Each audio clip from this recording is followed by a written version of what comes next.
نہیں دیکھیں اس وقت میرا نہیں خیال پریس ریلیز کے اندر کسی پولیٹیشین کا نام لیا گیا ہے، لیکن کیا سرائیاں ضرور اس وقت پریس میں جاری ہیں کہ شاید ان کو ٹارگٹ کیا جا رہا ہے. لیکن اگر اس طرح سے ہے بھی، اگر 9 مئی کے حساب سے کوئی اس طرح کی فیسیلیٹیشن کی گئی ہے کہ جس میں پاکستان کی ریپیوٹ یا آرم فورسز کی جو ایک رومانس تھا عوام کے ساتھ اس کو دور کرنے یا اس میں خلش ایک گیپ پیدا کرنے کی نیت کے ساتھ اگر کچھ کیا گیا ہے، تو میں سمجھتا ہوں کہ اس کے لیے یہ چارج شیٹ جو ہے وہ مناسب ہے. کیونکہ آپ جتنے ویسٹرن اسکالرس کو دیکھیں تو جہاں وہ پارلیمنٹ کو کہتے ہیں کہ یہ ان کی سینٹر آف گریوٹی ہے کسی بھی ملک کی، تو وہاں پہ آرم فورسز کو جو ہے اس کو بھی سینٹر آف گریوٹی پاکستان کی وہ مانتے ہیں.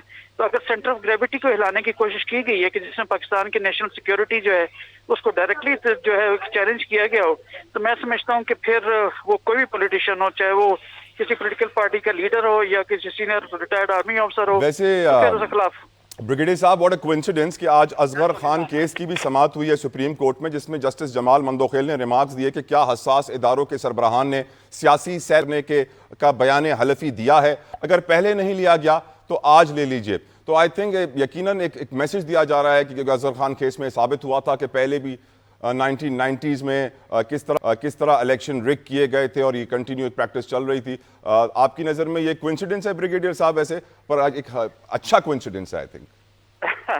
اس کے اوپر میری چونکہ ایکسپرٹیز نہیں ہے، میں اتنا سے شاید جواب نہ دے پاؤں گا. چلیں رائٹ بریگیڈیئر صاحب. ساتھ ساتھ ویلکم کرنا چاہوں گا میں اپنے پینل کو. احمد اویس صاحب نے مجھے جوائن کیا ہے فرام پاکستان تحریک انصاف، علی گوہر بلوچ صاحب from PMLN، barrister Aamir Hassan صاحب نے مجھے جوائن کیا ہے فرام پاکستان پیپلز پارٹی. تمام مہمانوں کا بے حد مشکور، شکر گزار ان کے قیمتی وقت کے لیے.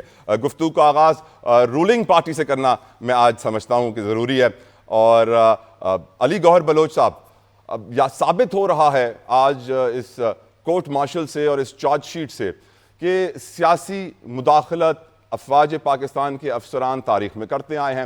اصغر خان کیس ایک بہت بڑی مثال ہے. اس میں 1990s میں اس کے اندر تو یقیناً بہت سارے ایشوز ریز کیے گئے اور مانا گیا ہے عدالت کے اندر کس طریقے سے الیکشنز ریگ ہوتے تھے. اور یہ مسئلہ آج بھی سیاسی جماعتوں نے اٹھایا ہوا ہے کہ الیکشنز ریگ ہو رہے ہیں، مینڈیٹ چرایا جا رہا ہے.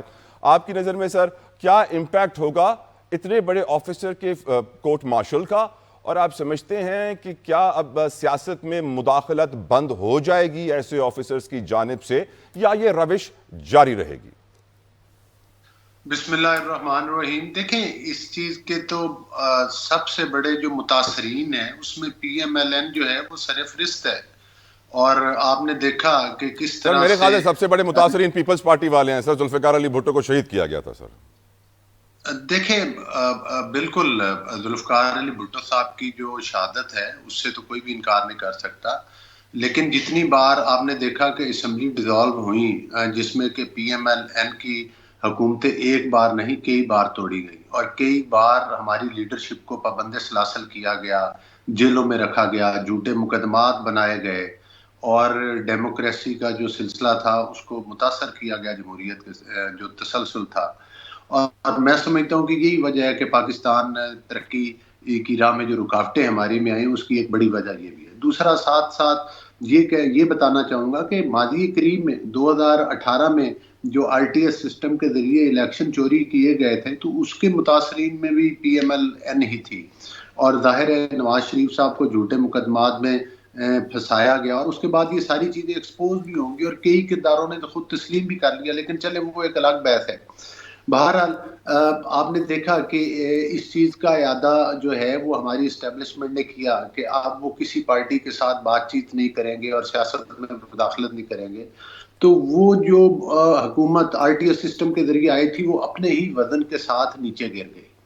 تو میں سمجھتا ہوں کہ بالکل یہ ایک خوشائی بات ہے. اب مداخلت نہیں، آپ کی رائے میں اب مداخلت کبھی نہیں ہوگی؟ اب اچھا میسج چلا گیا ہے خود احتسابی کا. نہیں دیکھیں ہم یہ توقع کرتے ہیں کہ مداخلت نہیں ہوگی، لیکن اس چیز کا تو پھر وقت بتائے گا کہ مداخلت ہوئی ہے یا نہیں ہوئی. میں اور آپ گارنٹی تو نہیں کر سکتے. آج مداخلت ہے بلوچ صاحب؟ آج مداخلت ہے؟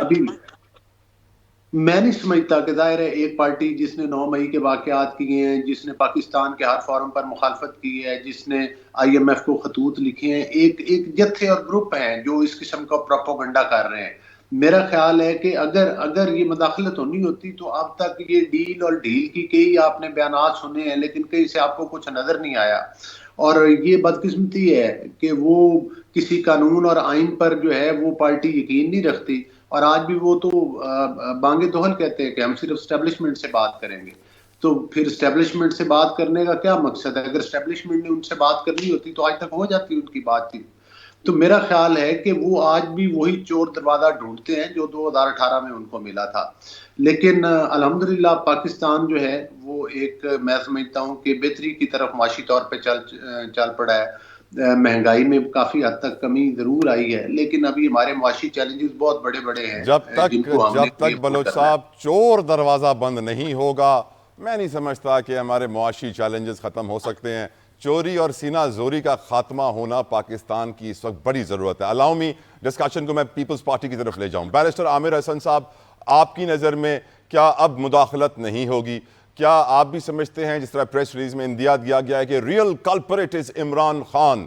کیا فیض حمید اتنے معصوم تھے، اتنے نائیف تھے کہ بانی پی ٹی آئی ان کو منور کر جاتے تھے اور ان سے اپنے کام نکلوا لیتے تھے؟ اور کیا آج ایک اچھا میسج اور اچھا دن ہے پاکستان کی سیاست کے لیے؟ کیونکہ ایک بار پھر معلوم پڑ گیا ہے کہ کس طرح عمل دخل رہا ہے ہمارے افواج پاکستان کے بڑے بڑے آفیسرز کا سیاست میں. بہت شکریہ جتوئی صاحب. دیکھیے، یہ کہنا کہ دخل اندازی ہوگی یا نہیں ہوگی، لیکن ایک چیز ہے کہ آہستہ آہستہ اسٹیبلشمنٹ کا رول کم ہوا ہے، لیکن عمران ختم خان نہیں ہوا ہے. آپ یہ نہیں کہہ سکتے ختم ہوا ہے، آپ کہہ رہے ہیں کم ہوا ہے. کہیں پہ بھی نہیں ہوتا. جو جمہوری معاشرے میں، کیا امریکہ میں انویزیبل گورنمنٹ کا تصور نہیں ہے؟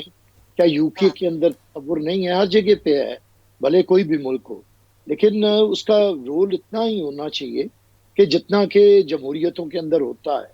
لیکن پاکستان کے اندر اتنا نہیں رہا. 2018 میں یہ بہت بڑا ہے، اور اس کا اگر آپ کہہ رہے ہیں کہ فیض حمید صاحب مظلوم نہیں ہے، تو کیا عمران خان صاحب مظلوم ہے؟ مظلوم دونوں نہیں ہیں.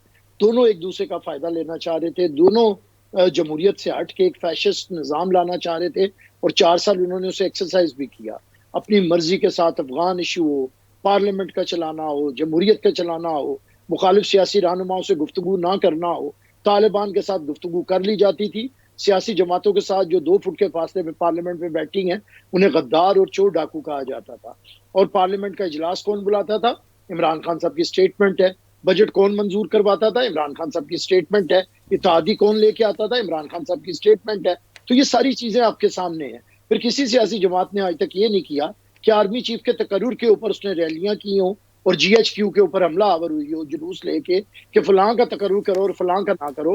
اور جب ایک senior most general army chief بن رہا تھا تو اس وقت یہ تقاضا کرنا 6 نمبر والے کو آپ آرمی چیف بنائے ہے. تو اب یہ اگر کھل رہا ہے تو اتنی اچنبے کی بات نہیں ہے. یہ پاکستان کے اندر آپ نے دیکھا ہے، یہ کوئی ایسی بات نہیں ہے کہ بڑی کوئی حیران کن باتیں. میں تو سمجھتا ہوں کہ جو ان کی وجہ سے یہ آیا ہے نظام جسے آپ لوگ سارے کہتے ہیں ہائبرڈ سسٹم ہے، تو یہ آیا تو 2018 میں بہت زیادہ اوپر ہو کے، اور آج بھی ہوگا. میں یہ نہیں کہتا آج کم نہیں ہوا، آج بھی ہے، لیکن اسے بہتر ہونا چاہیے. یعنی آپ یہ مانتے ہیں کہ سر ذوالفقار بھٹو کی شہادت کے بعد پاکستان میں ہائبرڈ سسٹم ہی چلا ہے؟ میں اسی کو مجھے تھوڑا ٹائم بھی چاہیے، کیونکہ میرے بھائی علی گوہر صاحب اگر کلیئر کر دیتے تو مجھے ضرورت نہ پڑتی تاریخ کی تصحیح کی.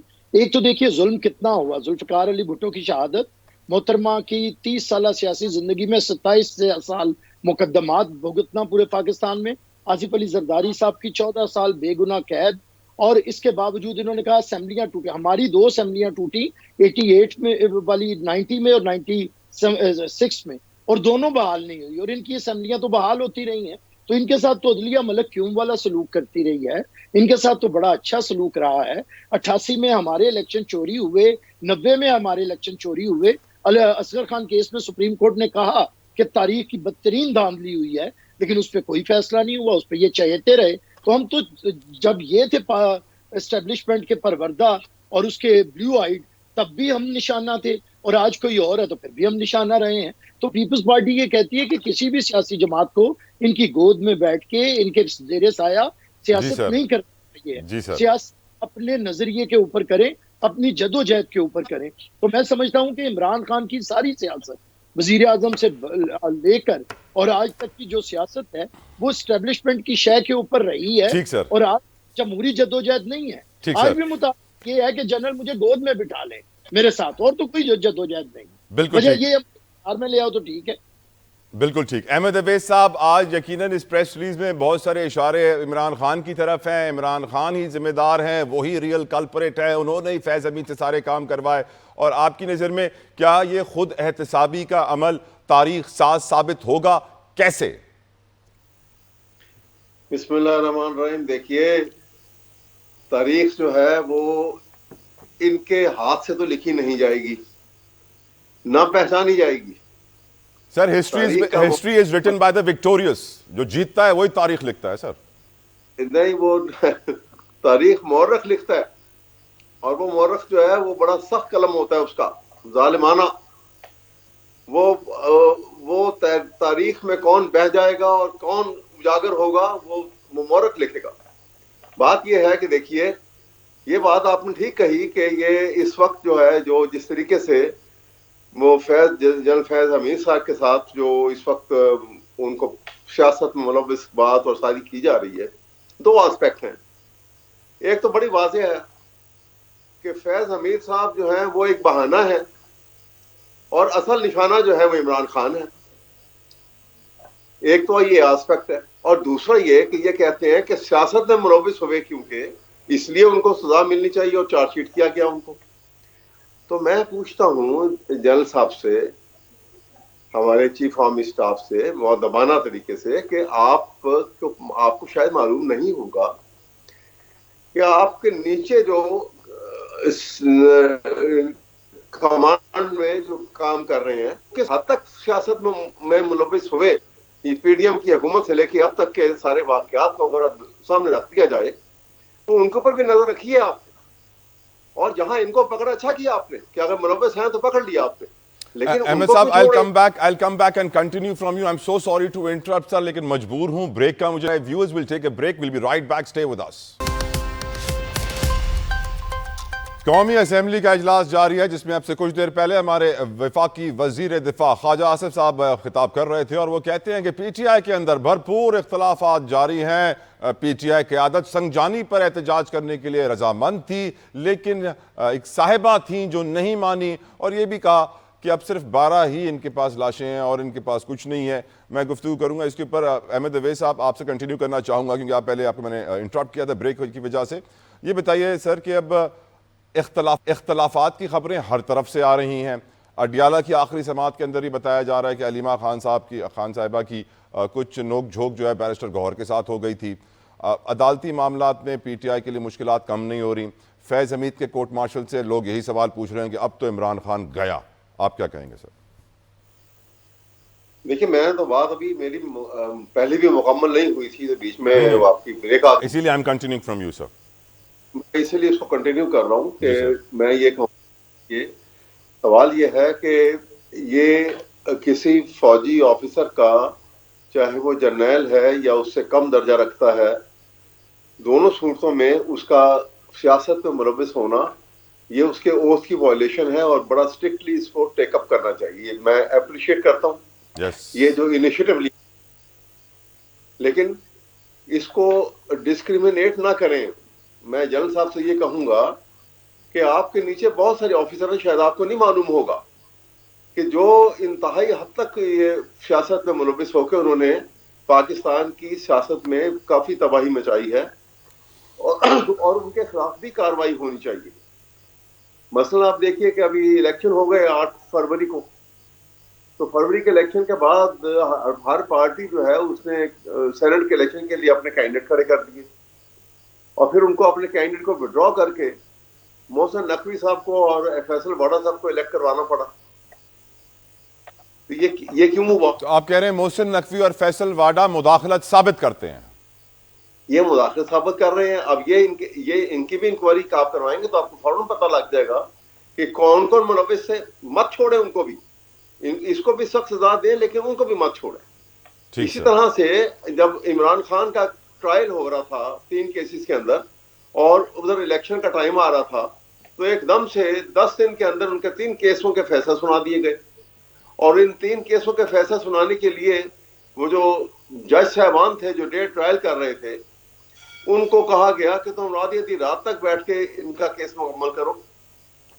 اب ڈیوٹی روسٹر میں تو یہ لکھا نہیں ہوا تھا, اور ڈیوٹی روسٹر تو ہائی کورٹ بناتی ہے. تو کس نے ان کو کہا تھا کہ تم 12 بجے دوسری ڈیوٹی روسٹر کو اگنور کر کے رات کے 12-1 بجے تک بیٹھ کے کرو, ورنہ تمہارے خلاف کارروائی ہوگی یا تمہاری سرزنش ہوگی. کیونکہ وہ کہتے تھے یار ہماری تو مجبوری ہے, ہم نے تو بیٹھنا ہے, ہم اٹھ نہیں سکتے. تو پھر وہ 3 کیسز کی میں سزا سنا دی گئی, اگرچہ وہ بری ہو گئی, الگ بات ہے. جی سر, میرا مقصد کہنے کے یہ ہے کہ یہ آپ اگر ڈسکریمنیشن کو ختم کر کے یہ میٹر کو اسٹرکٹلی ٹیک اپ کر لیں اگر, تو پاکستان میں اتنی بڑی تبدیلی آئے گی کہ آپ سوچ بھی نہیں سکتے. اور آپ کو قوم جو ہے ہمیشہ ایک ہیرو کے نام سے یاد رکھے گی. ہم ہر فوجی صفائی کو ہیرو سمجھتے ہیں پاکستان کا, بے شک, لیکن اتنی صفائی کے بعد ان حالات کے اندر یہ اتنا بڑا کام ہوگا کہ کبھی نہ تاریخ بلائے گی آپ کو, نہ پاکستان کا کوئی فرد آپ کو بلائے گا. بالکل ٹھیک. حاجی غلام علی صاحب نے سر ہمیں جوائن کیا ہے. الاؤ می پلیز احمد صاحب, آئی ایم سو سوری. حاجی غلام علی صاحب ایک گورنر بھی ہیں, JUIFA کو ریپرزینٹ کر رہے ہیں. بہت بہت شکریہ حاجی غلام علی صاحب آپ کے قیمتی وقت کے لیے. آپ کی نظر میں پاکستان کی سیاست میں فوج کی مداخلت جنرل فیض حمید کے کورٹ مارشل سے ثابت ہوتی ہے, اور آف کورس عمران خان اور PTI کے اوپر ساری ذمہ داریاں ڈالی گئی ہیں. کیا آپ سمجھتے ہیں کہ ساری ذمہ دار وہی ہیں, اصل کلپریٹ وہی ہیں, یا پھر کوئی اور ہے؟ اور کیا آج بھی مداخلت ہوتی ہے غلام علی صاحب, جس طرح PTI کا نیریٹو ہے کہ محسن نقوی اور فیصل واڈا مداخلت کا منہ بولتا ثبوت ہیں, آپ اگری کریں گے؟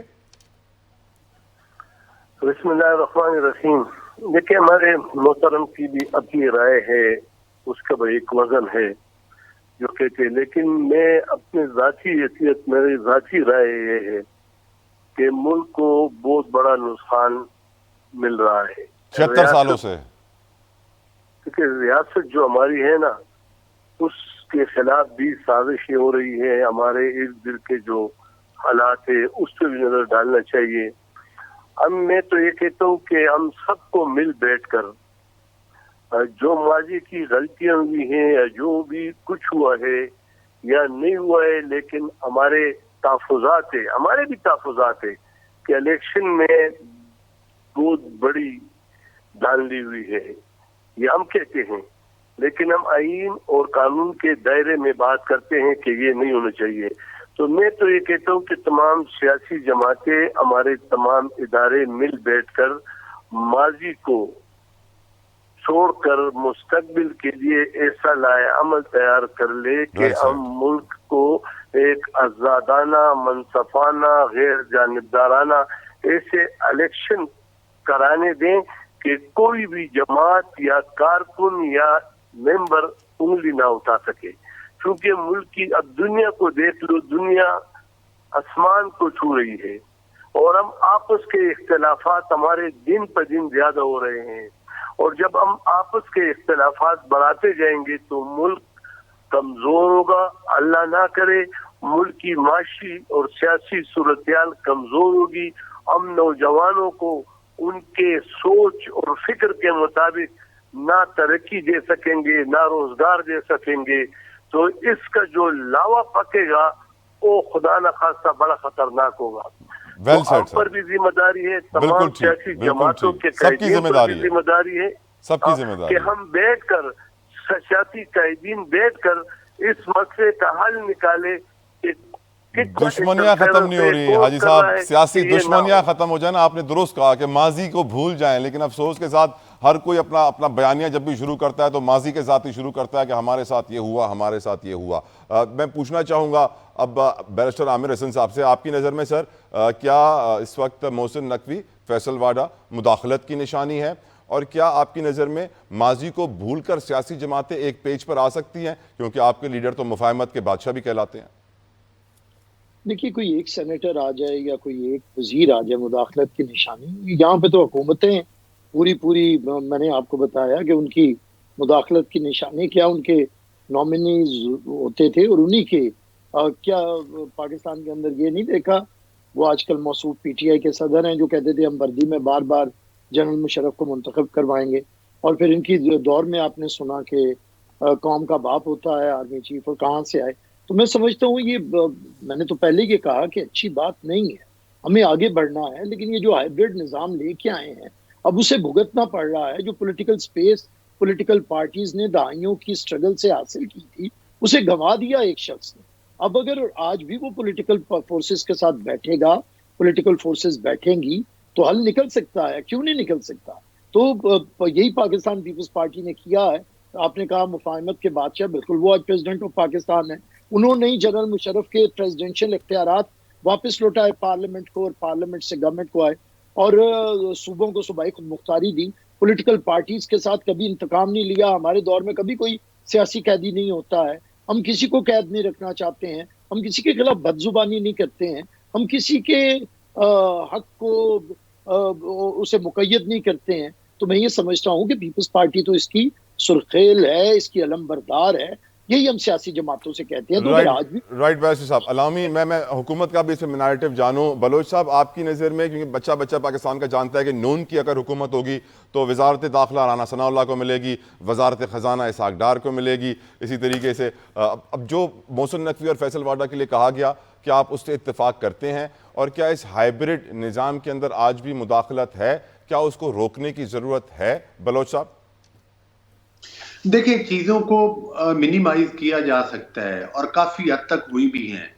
اور ظاہر ہے کہ آپ جو کہہ رہے ہیں کہ رانا ثناء اللہ صاحب کا نام لے رہے ہیں، اسحاق ڈار صاحب کا نام لے رہے ہیں، تو ظاہر ہے رانا ثناء اللہ صاحب اپنا ایک تجربہ رکھتے ہیں، لیکن یہ پھر پرائم منسٹر کی مرضی ہوتی ہے کہ وہ کس بندے کو کس وزارت کے لیے یا کس سیٹ کے لیے وہ موضوع سمجھتے ہیں. اگر پرائم منسٹر کی مرضی سے سر فیصل واڈا سینیٹر بنے ہیں تو پھر ان کو آپ اپنی جماعت کا بھی ٹیگ دیتے نا سر؟ نہیں، دیکھیں، پہلی بات تو یہ ہے کہ فیصل واڈا صاحب جو ہیں وہ سندھ سے بنے ہیں سینیٹر، اور ہمیں ان کے سینیٹر بننے پہ کوئی اعتراض نہیں ہے. اور ظاہر ہے وہ پہلے ممبر پارلیمنٹ بھی رہے، اور وہ لیکن وہ کوئی نون لیگ کے ترجمان نہیں ہے. ظاہر ہے وہ اپنی ایک شناخت رکھتے ہیں. اور وہ کس کے ترجمان ہیں بلوچ صاحب؟ ویسے آپ کی نظر میں وہ کس کے ترجمان ہیں؟ دیکھیں، میرا خیال ہے کہ وہ ظاہر ہے کہ وہ اپنی ذات کے خود ہی جواب دہ ہیں، اور یہ تو آپ کو ان سے پوچھنا چاہیے کہ وہ کس کے ترجمان ہیں. مجھ سے پوچھیں کہ نون لیگ کا، تو پھر جو وزیر اطلاعات اور نشریات ہیں وہ ترجمان ہیں. تو وہ فیصل واڈا صاحب خود بتا سکتے ہیں کہ وہ کس کے ترجمان ہیں اور کس کی زبان بولتے ہیں، اور ان کے بیان خود بتاتے ہیں کہ وہ کس کے ترجمان ہیں. دوسری بات یہ ہے کہ میں بالکل بیرسٹر صاحب کی بات سے اتفاق کرتا ہوں کہ ایک آدمی جو آج بھی یہ کہتا ہے کہ میں بات کروں گا تو اسٹیبلشمنٹ سے کروں گا، وہ سیاست پہ یقین نہیں رکھتا. یہی وجہ ہے کہ وہ کے پی کے سے اسلحہ لے کر وفاق کے اوپر حملہ آور ہوتا ہے. اس کا وزیر اعلیٰ جب آتا ہے تو وہ کہتا ہے کہ گولی کا جواب گولی سے دیں گے. تو آج بھی ان 9 مئی کے واقعات میں جو لوگ ملوث ہیں، آج بھی ان کے ارادے اور ان کی نیتیں اور ان کا طریقہ کار تبدیل نہیں ہوا. لیکن ایک چیز اب میں بھی سمجھتا ہوں کہ نوشتہ دیوار ہے کہ اس ملک کے اندر سیاست کے نام کے اوپر جو جتھا گردی ہوتی ہے اور جو غنڈہ گردی ہوتی ہے، اب ریاست حکومت نے کم از کم یہ فیصلہ ضرور کر لیا کہ اس کی ہرگز اجازت نہیں دی جائے گی. لیکن اگر ہم لوگ یہ چاہتے ہیں کہ سیاست میں مداخلت کم ہو، تو پھر یہ تمام پولیٹیکل پارٹیز کی ذمہ داری ہے. جب تک وہ ایک پیج پر اکٹھے ہو کے کوئی لائحہ عمل نہیں بنائیں گے تو وہ کس طرح کہہ سکتے ہیں کہ وہ چاہتے ہیں کہ سیاست میں مداخلت نہیں ہونی چاہیے.